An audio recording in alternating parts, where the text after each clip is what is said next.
Que bom estar de volta. É um prazer estar com você. Eu sinto a alegria de fazer aqui esse programa, porque ele não é trabalhoso, ele é prazeroso. Eu sei que estamos aqui colaborando humildemente com muitas pessoas que têm que expor a sua lição. E um abraço forte para você que nos assiste. Tenho encontrado muita gente que tem me abraçado e diz: pastor, obrigado.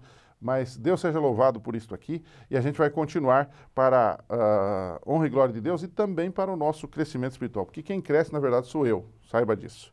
Hoje, a lição de número 3, a rebelião global e os patriarcas. Nós estamos numa sequência, começamos com o grande conflito que começou no céu, depois se transportou para o Jardim do Éden, e agora começa a entrar na história da humanidade e, especialmente, vamos analisar a partir de Caim e Abel. Então, o primeiro bloco da lição mostra a história de Caim e Abel e como o pecado os afetou nesta guerra entre o bem e o mal, não é?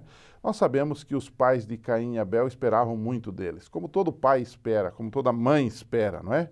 Nós conhecemos a história de Caim matando o seu irmão, exatamente por ciúme, por sua oferta não ter sido aceita, a oferta não era a que Deus pediu, nós conhecemos, eu não vou me demorar, você com a sua classe pode ampliar esse assunto, não é? Diferente de Adão, que quando foi flagrado no seu pecado, ficou triste, se escondeu até, mas a reação foi diferente. Já Caim já reagiu com um certo cinismo e rebeldia. Por isso que a nossa lição aqui fala de rebelião, não é? E é verdade, ele reagiu com rebeldia, dizendo: por acaso sou eu guardador do meu irmão, com um certo cinismo, não é verdade? Então, Caim e Abel, nós podemos comentar um pouquinho sobre eles, mas como a lição é ampla, não podemos nos demorar muito, porque esse é um assunto mais ou menos já conhecido.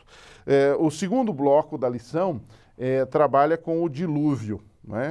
O que aconteceu no dilúvio, na verdade, há uma inversão das obras criadas por Deus. Há uma bagunça, digamos assim. Por quê? Porque nós lembramos da semana passada, quando nós analisamos que Deus impôs limites dentro da própria criação. Onde é terra, onde é água, por exemplo, houve separação entre águas e terra.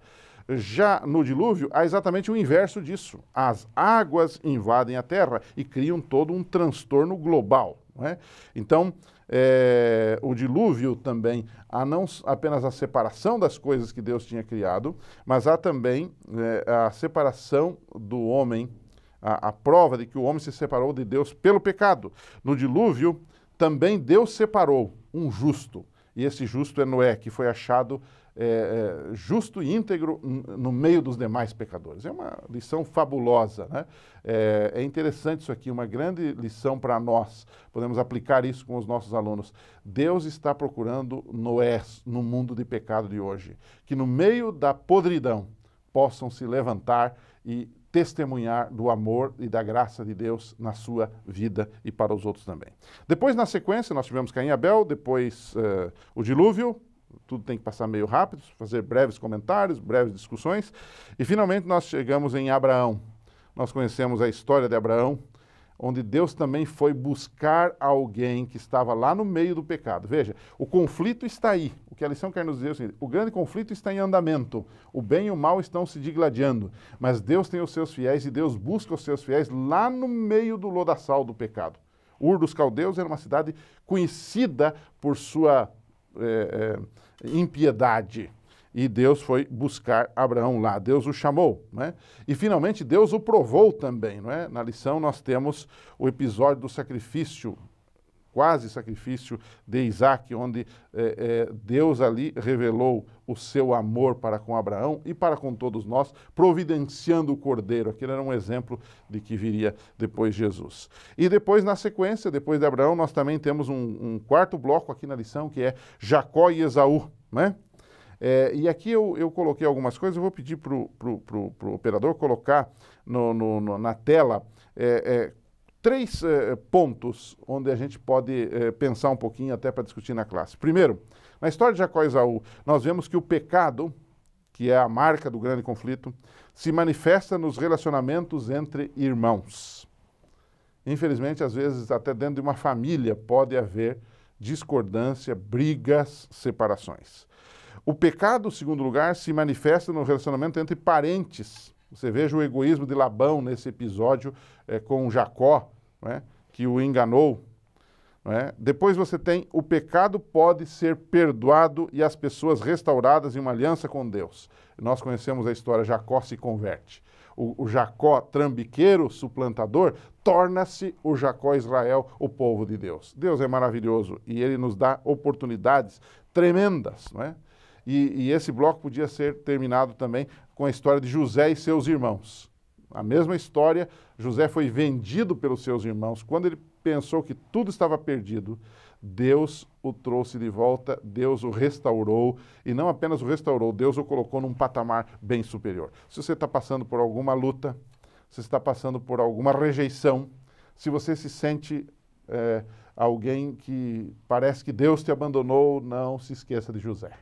José foi vendido pelos seus irmãos, mas Deus o fez governador da maior nação da terra naquela época. Deus é maravilhoso. Assim, nós terminamos a nossa lição dizendo que como o pecado, a conclusão seria essa, como o pecado afeta o relacionamento entre as pessoas. A gente tem que pensar um pouco nisso. Às vezes a gente está lá na igreja, lá na escola, ou até na família, até no casamento, se esquecendo de que nós somos suscetíveis ao pecado e às suas consequências. É o diabo e o pecado que nos causam separações, brigas, invejas, disputas, desejo de poder. Então, irmãos, nós deveríamos pensar um pouquinho, como é que o pecado afeta o relacionamento entre as pessoas?